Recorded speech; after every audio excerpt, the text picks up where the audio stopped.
Bismillahirrahmanirrahim. Assalamualaikum warahmatullahi wabarakatuh. Alhamdulillahi rabbil alamin. Wassalatu wassalamu ala rasulillahil karim wa ala alihi wa sahbihi ajma'in wa ba'd. Saudara-saudariku dimanapun Anda berada, semoga Allah subhanahu wa ta'ala memuliakan, menyehatkan, melindungi kita sampai dengan detik ini kita dapat bersua. Dan lebih dari itu, semoga Allah subhanahu wa ta'ala senantiasa memberikan taufik, panduan untuk menjalani kehidupan di dunia ini agar mendapatkan rahmat Allah Subhanahu wa taala yang bisa kita bawa pulang menghadap Allah pada hari kiamat kelak insyaallah.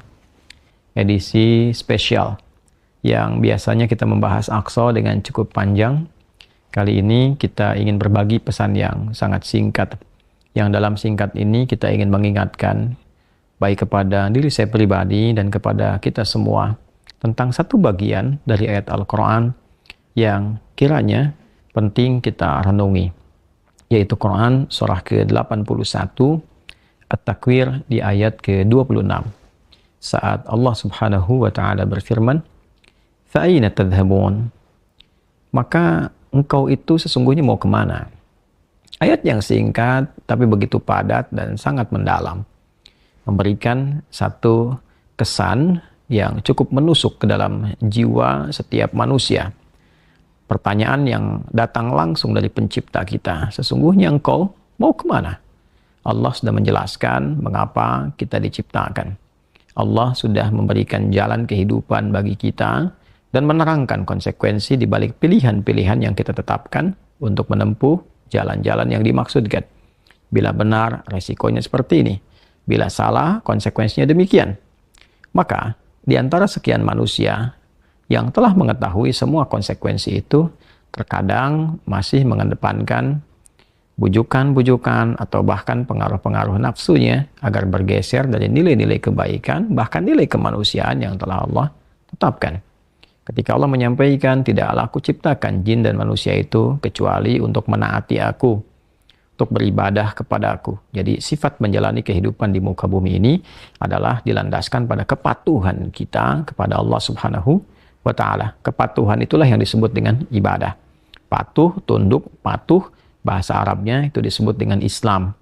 Jadi Islam dalam pengertian etimologi secara bahasa artinya tunduk, patuh, taat.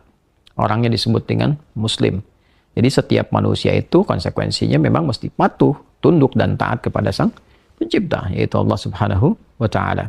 Karena itu ketika Allah menyampaikan di dalam firman-Nya, "Wa ma khalaqtul jinna wal insa illa liya'budun." Tidaklah aku ciptakan jin dan manusia itu kecuali untuk menjadikan seluruh aktivitasnya agar menaati Allah Subhanahu wa ta'ala, dijadikan sebagai ibadah. Jadi kita dari bangun tidur sampai tidur itu sejatinya adalah memetakan kurikulum untuk menaati Allah dalam bingkai ibadah, dilatih dalam bentuk ritual. Ritual itu untuk mengaktifkan titik spiritual kita, titik roh kita. Segala yang terkait dengan roh disebut rohani. Jadi dalam diri kita ini ada spiritnya, ada rohnya. Dan itu adalah titik latihan pertama untuk mengaktifkan ya titik-titik kebertuhanan. Jadi ketika Allah sampaikan, tidaklah aku ciptakan engkau kecuali untuk menaatiku. Nah, titik ketaatan itu ya disebut dengan titik ritualnya. Ibadahnya ibadah ritual, ya keadaannya keadaan spiritual, itu yang penting kita aktifkan dulu. Itu sebabnya diminta kita sholat untuk mengoneksikan diri kita, mengaktifkan sinyal itu dengan Allah Subhanahu wa ta'ala, dengan Sang Pencipta. Sehingga ketika terkoneksi, terbangun kesadaran dari dalam diri kita sebagai sebuah fitrah.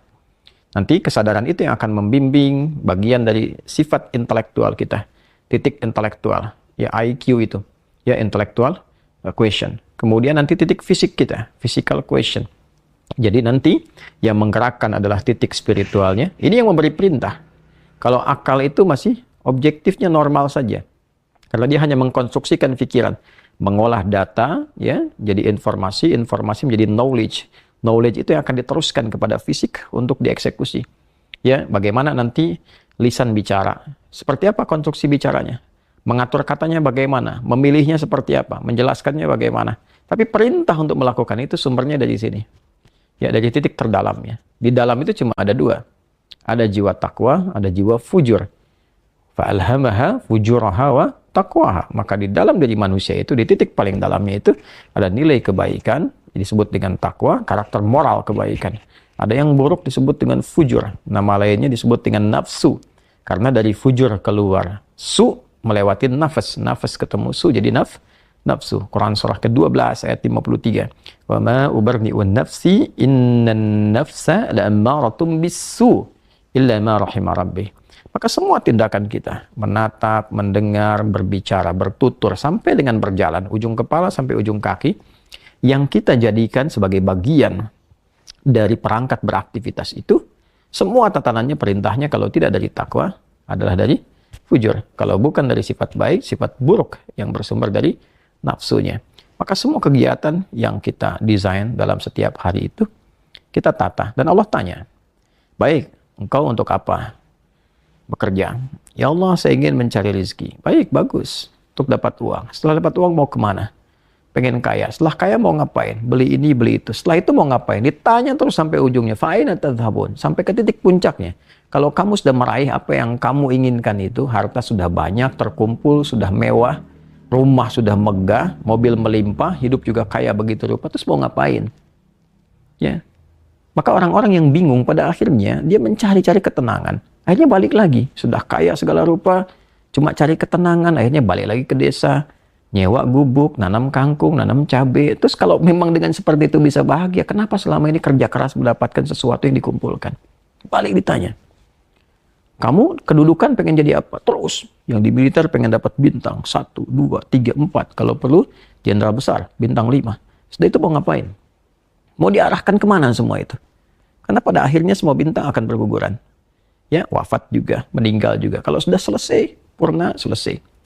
Demikian yang punya ilmu, punya jabatan, macam-macam. Mau diapain? Ya, ketika semua titik itu mencapai pada titik jenuhnya, di akhir itu akan balik kan. Ya, jabatan purna, harta juga jenuh, ya. Nah, di titik itu kita disadarkan, ditanya, mau kemana? Maka dijawablah dengan jawaban yang sangat mendalam. Inni dzahibun ila rabbi sayahdin. Yang terbaik adalah katakan, saya ini menyiapkan bekal untuk berjumpa dengan Rabbku. Itu jawaban yang paling indah. Ya, jadi kalau ditanya, mau kemana hidup ini? Kata Quran jawab, aku menyiapkan bekal untuk kembali dan berjumpa dengan Rabbku yang telah menciptaku. Dari situlah kemudian Allah katakan, aku berikan petunjuk kalau begitu. Yahdin. Ya, aku berikan petunjuk kata Allah. Jadi orang-orang yang menyiapkan semua aktivitasnya dan dia lakukan untuk Allah, berjumpa dengan Allah, maka Allah akan berikan petunjuk dalam setiap aktivitas kehidupannya. Diberi petunjuk bagaimana mata memandang, telinga mendengar, lisan bicara, sampai kaki berjalan. Sehingga dia betul-betul menjadi pengabdi dari Rabb-Nya yang maha menyayanginya. Pengabdi disebut dengan abdun, jamaknya disebut dengan ibadun. Yang maha menyayangi disebut Rahman, maka disebutlah dia dengan ibadur Rahman. Wa ibadur Rahman alladzina yamshuna 'alal ardi hauna wa idza khatabahumul jahiluna qalu salama. Demikian di surah Al-Furqan itu. Itulah puncak yang mesti kita ikhtiarkan dalam kehidupan, yang kita selalu sampaikan dan komitmenkan sejak bangun tidur. Dan kita katakan, Alhamdulillahilladzi ahyana ba'dama amatana wa ilaihin nusyur. Terima kasih ya Allah, segala puji hanya milik-Mu yang telah memberi kesempatan hamba menjalani kehidupan. Padahal Engkau telah tahan nyawa hamba tadi dalam tidur. Sesuai ajal Kau berikan kesempatan. Hamba berjanji ya Allah, hamba akan menyebar beraktivitas untuk mencari bekal menghadap-Mu.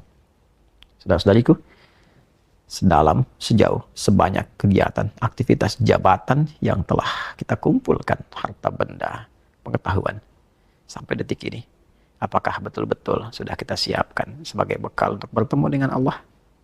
Atau hanya sekedar mengumpulkan semua itu tanpa arah, yang pada akhirnya bertemu dengan kejenuhan kembali?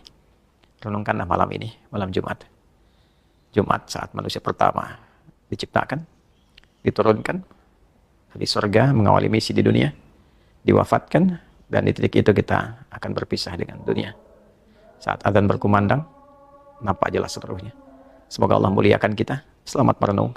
Allahu Akbar. Allahu Akbar. Subhanakallahumma bihamdika, nasyhadu an la ilaha illa anta, nastaghfiruka wa natubu ilaik. Alhamdulillahirabbil alamin. Assalamualaikum warahmatullahi wabarakatuh.